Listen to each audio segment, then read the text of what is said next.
శివుడు తన మెడలో వేసుకునే కపాల దండ ఎవరిదో మీకు తెలుసా? ఆ దండకి గుచ్చిన కపాలాలు శ్మశానంలో దొరికే మామూలు పుర్రలు కావు. అవి స్వయంగా బ్రహ్మదేవుడి తల నుంచి సేకరించిన కపాలాలు. అవును, మీరు విన్నది నిజమే. ఒకరోజు పార్వతీదేవి శివుడితో, పరమేశ్వర, మీరు మెడలో ఈ పుర్రెల దండను ఎందుకు వేసుకుంటున్నారు అని అడుగుతుంది. అది విన్న శివుడు చిన్నగా నవ్వి, ఈ విశ్వంలో అన్ని జీవరాశులు పుట్టడానికి కారణమైనవాడు బ్రహ్మ. బ్రహ్మదేవుడి నుంచే అందరూ పుడతారు.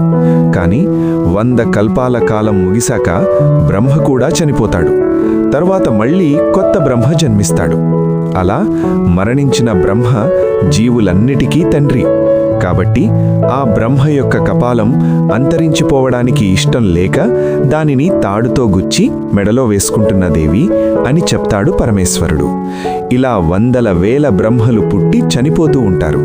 అలా చనిపోయిన ప్రతి బ్రహ్మ యొక్క కపాలాన్ని దండలో గుచ్చి కపాల దండగా వేసుకుంటాడు శివయ్య.